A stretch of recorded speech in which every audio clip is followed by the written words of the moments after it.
Mexico, a great city for the artist, where he can get cheap lodgings, good food, lots of fun on Saturday nights, including girls for hire, where he can stroll streets and boulevards unimpeded, and for that matter at all hours of the night, while sweet little policemen look away, minding their own business, which is crime detection and prevention, in my mind's eye. I always remember Mexico as gay, exciting, especially at 4 p.m. when the summer thunder showers make people hurry over glistening sidewalks, which reflect blue and rose neons. The hurrying Indian feet, the buses, raincoats, little dank groceries and shoe repairs. The sweet glee of the voices of the women and children. The stern excitement of the men who still look like Aztecs. Candlelight in a lonely room and writing about the world. But I always get surprised when I arrive in Mexico to see I'd forgotten a certain drear, even sad darkness, like the sight of some Indian man in a brown rust suit with open-collared white shirt waiting for a circumvallician bus with a package wrapped in newspaper, El Diario Universal, and the bus is loaded with sitters and strap hangers, dark green gloom inside.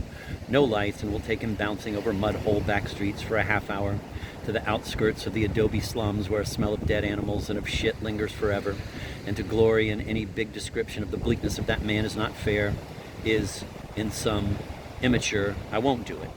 His life is a horror. But suddenly you see a fat Indian old lady in a shawl holding a little girl by the hand. They're going into the pasteleria for bright pastries.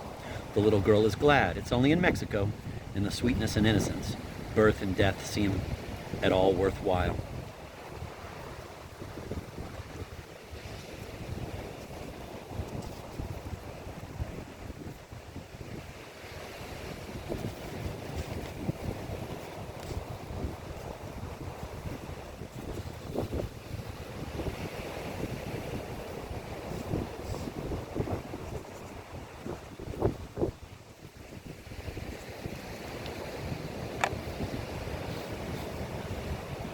I came into town on the bus from Nogales and immediately rented a rooftop adobe hut, fixed it up to my liking, lit a candle, and started to write about the coming down from the mountain and the wild week in Frisco. Meanwhile, downstairs in a dismal room, my old 60-year-old friend Bull Gaines provided me with companionship. He too lived peacefully. Slow doing of things all the time, there he stands hunchbacked and skinny, going through interminable searches through coat, drawer, suitcase, under rugs and newspapers, for his endlessly hidden stashes of junk. He says to me, "Yes, sir, I like to live peacefully too. I guess you got your art, as you say, although I doubt it," looking at me out of the corner of his glasses to see how I take the joke. "But I got my junk. As long as I got my junk, I'm satisfied to stay home and read H.G. Wells' Outline of History, which I've reread about 100 times, I guess. Satisfied with a little Nescafe at my side, an occasional ham sandwich, my newspaper, and a good night's sleep with a few goofballs. Is where, on finishing a sentence, Gaines always lets out that low, junky groan, tremulous and as though some kind of secret laughter or pleasure that he completed his sentence well. With a sock, in this case, with a few goofballs. But even when he says, "I think I'll go to bed," he adds that so you realize it's just his way of singing his saying. Like, imagine an Indian Hindu singer doing just that to a beat of gourds and Dravidian tambourines. Old Guru Gaines, in fact, the first of many characters I was to know from that innocent time to now.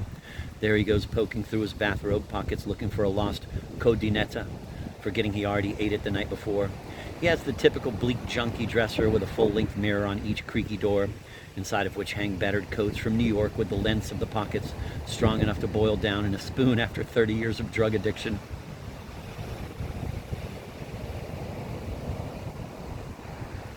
In many ways, he says, there's a great resemblance between the dope fiends, so-called, and the artists, so-called. They like to be alone and comfortable, provided they have what they want. They don't go mad running around looking for things to do, because they got it all inside. They can sit for hours without moving. They're sensitive, so-called, and don't turn away from the study of good books. And look at those Orozcos I cut out of a Mexican magazine and put on my wall. I study those pictures all the time. I love them.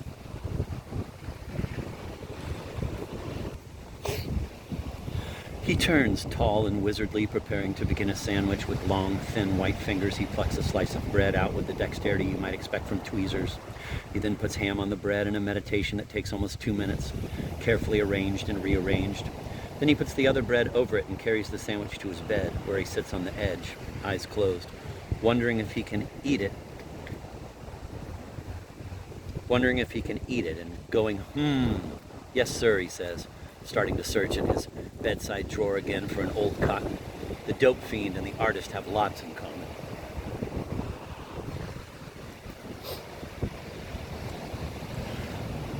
His room had windows opening on the very sidewalk of Mexico, with thousands of hepcats and children and yakking people going by. From the street you saw his pink drapes looking like the drapes of a Persian pad or like a gypsy's room. Inside you saw the battered bed sinking in the middle, itself covered with a pink drape, and his easy chair, an old one, but his long daddy legs stuck out. An old one, but his long daddy legs stuck out comfortably from it and rested almost level with the floor. And then the burner, which he used to heat water for his shaves, just an old electric heat lamp upside down or something. I really can't remember the outlandish, the perfect, the really simple arrangement only a junkie brain could figure out. Then the sad pail in which the old invalid peed and had to go upstairs every day to empty in the only toilet, a chore I did for him whenever I lived nearby, as I'd done twice now. Whenever I went upstairs with that pail as the women of the house watched, I always remembered the marvelous Buddha saying, quote, I recall that during my 500 previous rebirths, I had used life after life to practice humility and to look upon my life humbly, as though it was some saintly being called upon to suffer patiently, end of quote. More direct than that, I knew that at my age, 34, it were better to help an old man than to gloat in lounges. I thought of my father, how I helped him to the toilet when he was dying in 1946. Not to say that I was a model sufferer. I've done more than my share of idiotic sinning and stupid boasting. There was a Persian feeling in Bull's room of an old, guru-ish oriental minister of the court temporarily taking drugs in a distant city, and knowing all the time that he is doomed to be poisoned eventually by the king's wife for some old, obscure, evil reason he won't tell about except,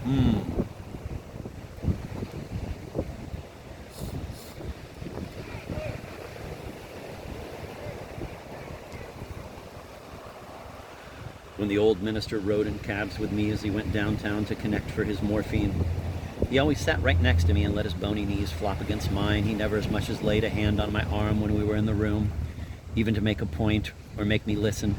But in the backs of cabs he became mock senile, I think to fool the cab drivers, and let his together knees keel over on mine and even slumped like a destitute old horse player low in the seat and against my elbow. Yet when we got out of the cab and went down the sidewalk, he'd walk 6 or 7 feet away from me, a little behind, as though we were not together, which was another trick of his to fool watchers in his land of exile. Man from Cincinnati, he said. The cab driver sees an invalid. The sidewalk populaces see an old hipster walking alone.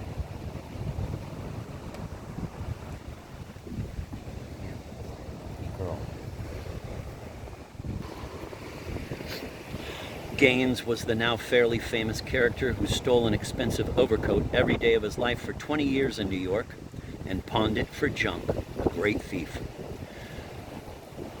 Said, when I got to Mexico the first time some bastard stole my watch, I went into a watch store and gestured with one hand while I picked, hooked, wired, with the other and walked out with a watch, even. I was so mad I took chances, but the guy never saw me.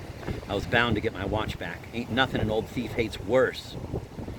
Takes some doing to steal a watch in a Mexican store, I said. Then he'd send me on errands to the corner store for boiled ham sliced by machine by the Greekish proprietor, who was a typical tight-fisted middle-class Mexican merchant, but sort of liked old Bull Gaines. Called him Senor Garva, almost like Sanskrit. Then I'd have to go traipsing to Sears Roebuck on Insurgent Street for his weekly news report in Time magazine, which he read from cover to cover in his easy chair, high on morphine, sometimes falling asleep in the middle of a sentence in the last loose style, but waking up to finish it from right where he left off, only to fall asleep again right on the next sentence, sitting there nodding as I dreamed into space in the company of this excellent and quiet man, in his room of exile, though dismal, like a monastery.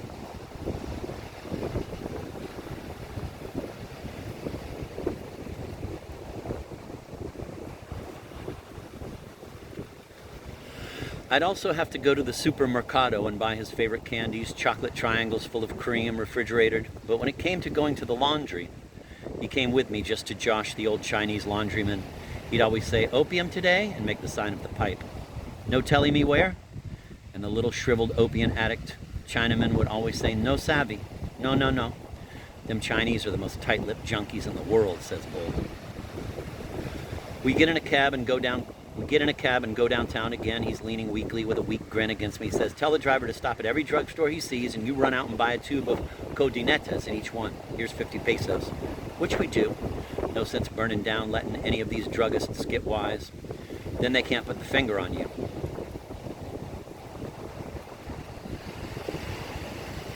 And on the way home, he always tells the driver to stop at Cine So-and-so, the nearby movie house, and walks the extra block so no cabbie ever knows where he lives. When I go across the border, nobody can put the finger on me because I put the finger up my ass."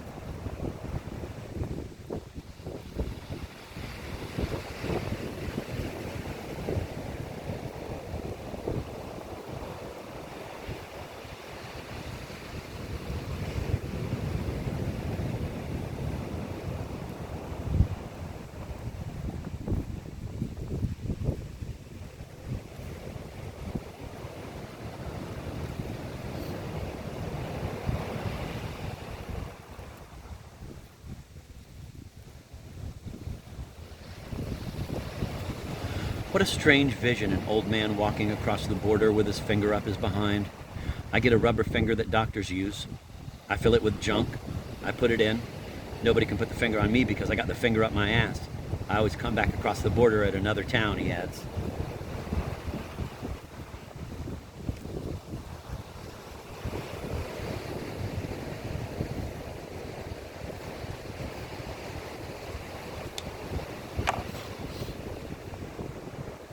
When we return from a cab trip, the landladies greet him with respect. "Senor Garva, si." He unlocks his padlock, unlocks the key lock under it, and pushes into his room, which is dank. No amount of smoky kerosene heat can help. "Jack, if you really wanted to help an old man, you'd come with me to the west coast of Mexico, and we'd live in a grass hut and smoke the local opium in the sun and raise chickens. That's the way I'd like to end my days." His face is thin, with white hair combed sleekly back with water like a teenager. He wears purple slippers when he sits in his easy chair high on junk and begins to reread the outline of history.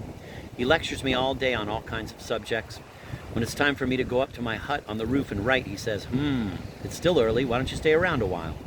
Outside the pink curtains, the city hums and croons with cha-cha night, and there he is mumbling on, "Orphism is one subject should interest you, Jack." And I sit there with him when he falls asleep for a minute. I've got nothing to do but think, and often I thought, who on earth, claiming to be sound of mind, could call this gentle old guy a fiend? Thief or no thief? And where are the thieves? As thievish as your respectable day-by-day business thieves?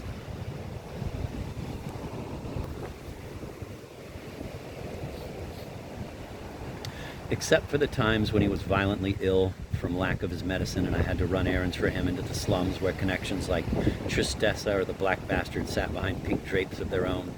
I had a quiet time on my roof. I especially joyed in the stars, the moon, the cool air up there, 3 flights from the musical street. I could sit on the edge of the roof and look down and listen to the cha-chas of the taco jukeboxes. I had my little wines, lesser drugs of my own, for excitement, for sleep, or for contemplation, and when in Rome. And with the day done and all the washerwomen sleeping, I had the whole roof to myself. I paced up and down in my soft desert boots. Or I went inside the hut and brewed another pot of coffee or cocoa, and I went to sleep well and woke up to bright sun. I wrote a whole novel, finished another, and wrote a whole book of poetry. Once in a while, poor old Bull struggled up the winding iron stairs, and I made him spaghetti, and he'd fall asleep on my bed a moment and burn a hole in it with his cigarette. He'd wake up and start a lecture on Rimbaud or something. His longish lectures were on Alexander the Great, the Epic of Gilgamesh, ancient Crete, Petronius, Mallarmé, current affairs such as the Suez Crisis of that time. Ah, the clouds didn't notice no Suez Crisis. Old days in Boston, Tallahassee, Lexington, and New York, his favorite songs and stories about his old buddy Eddie Corporal.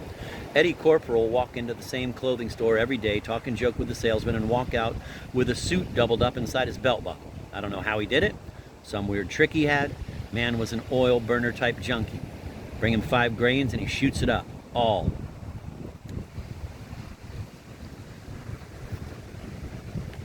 What about Alexander the Great?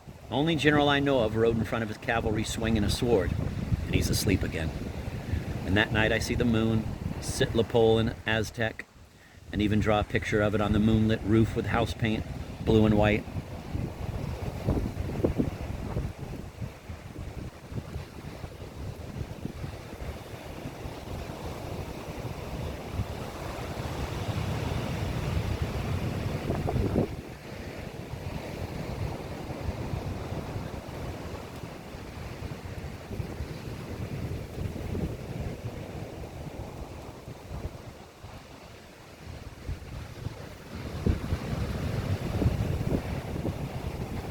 As an example, therefore, of my peace at the time, but events were brewing. Take another look at me to get the story better. Now I'm getting drunk. I am a widow's son. At the time she is living with relatives, penniless.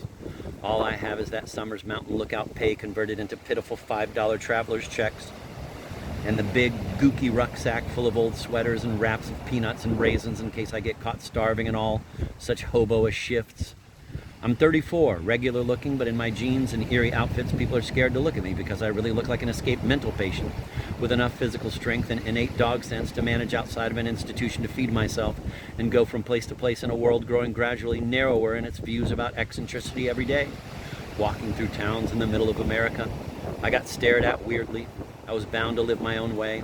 The expression nonconformity was something I'd vaguely heard about somewhere. Adler, Erich Fromm. But I was determined to be glad. Dostoevsky said, "Give man his utopia and he will deliberately destroy it with a grin." And I was determined with the same grin to disprove Dostoevsky. I was also a notorious wino who exploded anywhere, anytime he got drunk. My friends in San Francisco said I was a Zen lunatic, at least a drunken lunatic, yet sat with me in moonlight fields drinking and singing. At age 21, I had been discharged from the Navy as a schizoid personality after telling the Navy doctors I could not take discipline. Even I can't understand how to explain myself. When my books became notorious, Beat Generation, and interviewers tried to ask me questions, I just answered with everything I could think of. I had no guts to tell them to leave me alone, that, as Dave Wayne later said, a great character of Big Sur, tell him you're busy interviewing yourself. Clinically, at the time of the beginning of the story, on the roof over Gaines, I was an ambitious paranoid. Nothing could stop me from writing big books of prose and poetry for nothing, that is, with no hope of ever having them published. I was simply writing them because I was an idealist and I believed in life and was going about justifying it with my earnest scribblings. Strangely enough, these scribblings were the first of their kind in the world I was originating without knowing it, you say? A new way of writing about life. No fiction, no craft, no revising afterthoughts, the heartbreaking discipline of the veritable fire ideal, where you can't go back but have made the vow of speak now or forever hold your tongue, and all of it innocent go-ahead confession, the discipline of making the mind the slave of the tongue, with no chance to lie or re-elaborate, and keeping not only with the dictums of Dichtung, Vorheit, Goethe, but those of the Catholic Church my childhood. I wrote those manuscripts as I'm writing this one in cheap nickel notebooks by candlelight in poverty and fame. Fame of self, for I was T-Jean. And the difficulty in explaining all this, and T-Jean too, is that readers who haven't read up to this point in the earlier works are not filled in on the background. The background being my brother Gerard, who said things to me before he died, though I don't remember a word, or maybe I do remember a few, I was only 4, but said things to me about a reverence for life. No, at least a reverence of the idea of life, which I translated as meaning that life itself is the Holy Ghost. That we all wander through flesh while the dove cries for us, back to the dove of heaven. So I was writing to honor that, and had friends like Irwin Garden and Cody Pomeroy who said I was doing okay and encouraged me. Though I was really too sweetly insane to listen to even them, I would have done it anyway. What is the light that bears us down? The light of falling? The angels are still falling? Some kind of explanation like that, hardly the thing for an NYU seminar. Kept me up so I could fall with man, with Lucifer, to Buddha's eccentricity, humility ideal. After all, why did Kafka write he was a bug this big?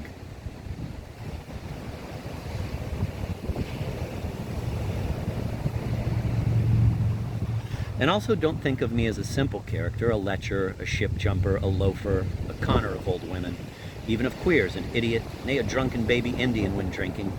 Got socked everywhere and never socked back, except when young, tough football player. In fact, I don't even know what I was. Some kind of fevered being, different as a snowflake. Now talking like Simon, who comes up ahead. In any case, a wondrous mess of contradictions. Good enough, said Whitman, but more fit for holy Russia of 19th century than for this modern America of crew cuts and sullen faces and Pontiacs. Did I say all? Said Lord Richard Buckley before he died. So the brew was this. The boys were coming down to Mexico City to join me. The Desolation Angels again.